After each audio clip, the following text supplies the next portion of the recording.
Je me demande comment vous définissez les réalités. Comment faites-vous la différence entre les deux? Dans le film qui s'appelle Le ciel couleur vanille, on attire l'attention à ce dilemme entre le rêve et les réalités. Lequel est-il réel?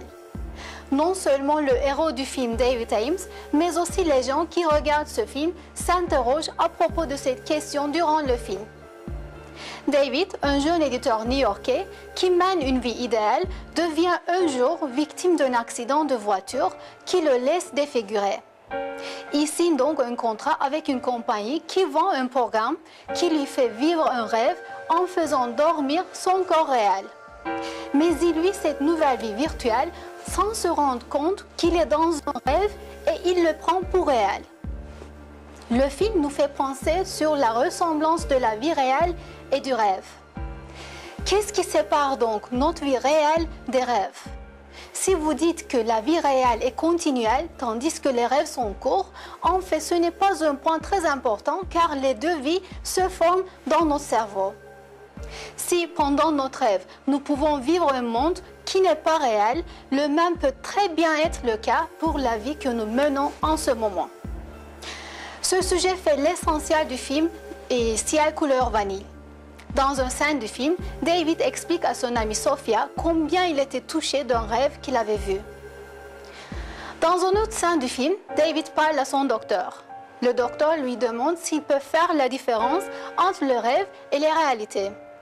David, d'abord, est très sûr qu'il fait bien cette différence. Mais lorsqu'il essaie de se rappeler de ses souvenirs, il arrive à un point où il ne peut plus faire cette différence entre ce qui est réel et ce qui est rêve. En plus, pendant qu'il raconte tout cela, il est toujours en train de vivre dans un monde imaginaire. Et pourquoi alors est-il si important de comprendre ces vérités? Celui qui comprend que la vie que nous menons n'est qu'un rêve. Tout ce qu'on s'attache dans ce monde, l'argent, les maisons, les voitures luxueuses, les vêtements, ne sont que des imaginations et que Dieu les a créées seulement pour voir comment nous réagissons en leur présence ne leur donnera aucune valeur. Celui qui comprendra que la matière n'est qu'une illusion, qu'il vit dans un monde de rêve créé en forme de l'imagination, sera sauvé de bagarrer avec les événements et les êtres qu'il verra autour de lui.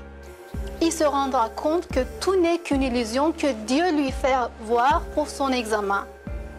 Il saura donc que le bienfait et le méfait viennent de son Seigneur Allah et se dirigera vers lui pour demander sa grâce et son aide en chaque situation. Bien plus, il sera sauvé d'avoir peur d'autres êtres qu'Allah. Il se rendra compte que chaque être est une illusion créée dans son cerveau par Allah, qu'il ne pourra même pas lever son doigt sans la permission d'Allah. Nulle personne ou nul phénomène n'a la force de faire du mal ou bien du bien à quelqu'un sans que notre Seigneur Allah lui permet. La vanité de la vie de ce monde est affirmée ainsi dans un verset du Coran, Inch'Allah. Je demande la protection d'Allah contre le diable banni. Au nom d'Allah, le tout miséricordieux, le très miséricordieux. Sachez que la vie présente n'est que jeu, amusement, vaine parure, une course à l'orgueil entre vous et une rivalité dans l'acquisition des richesses et des enfants.